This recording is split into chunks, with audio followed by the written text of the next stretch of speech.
Pemirsa, meski kemerdekaan Indonesia sudah berumur 69 tahun, namun di pedalaman Aceh masih belum merasakan buah kemerdekaan. Ya, sedikitnya di sana ini ada 25 kepala keluarga di Desa Sikundo, Kecamatan Pantai Cermin, Kabupaten Aceh Barat yang masih menggunakan jembatan kabel dan ban bekas sebagai transportasi melalui sungai untuk membawa sembako dan hasil bumi dari desa menuju kota.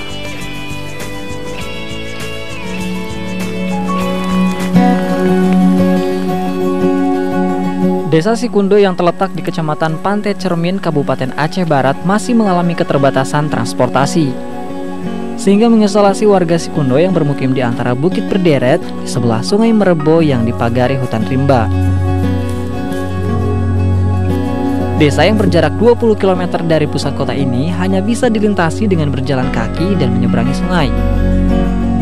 Sebanyak 25 kepala keluarga di Desa Sikundo setiap harinya harus naik turun seutas tali dan menyeberangi sungai dengan jembatan kabel sepanjang 30 meter atau ban bekas sebagai transportasi alternatif di 4 titik lintasan sungai untuk membawa sembako dan hasil bumi menuju kota. Jauh hari, Kecik Sukindo mengatakan sangat kewalahan dalam membawa hasil perekonomian masyarakatnya. Jalan sangat diutamakan oleh masyarakat Sikundo. Kalau masalah jalan memang dibutuh, terutama dari masyarakat Sikundo yang dibutuhkan jalan. Karena hasil-hasil perkebunan, hasil-hasil perekonomian masyarakat, warga Sikundo pada saat ini selalu memakai ban motor.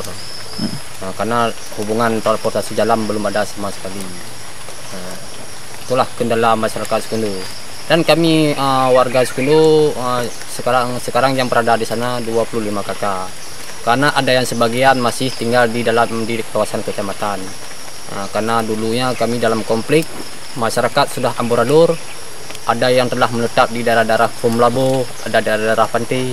Karena hubungan ke Sikundo sangat sulit dijangkau oleh masyarakat, itulah saya berharap kepada pihak pemerintah mohon dipertimbangkan dalam hal tersebut. Kami pun dari sejak Indonesia merdeka sudah 69 tahun, tapi kami pada saat ini masih begini merasakan kehidupan kami di Sikundo. Selain keterbatasan transportasi, warga Sikundo yang sehari-hari bertani gelap ini juga masih mengandalkan lampu teplok untuk penerangan di malam hari dan tidak memiliki fasilitas kesehatan. Dari Aceh Barat, Hendra Saputra, Arif Fahmi, Metro TV.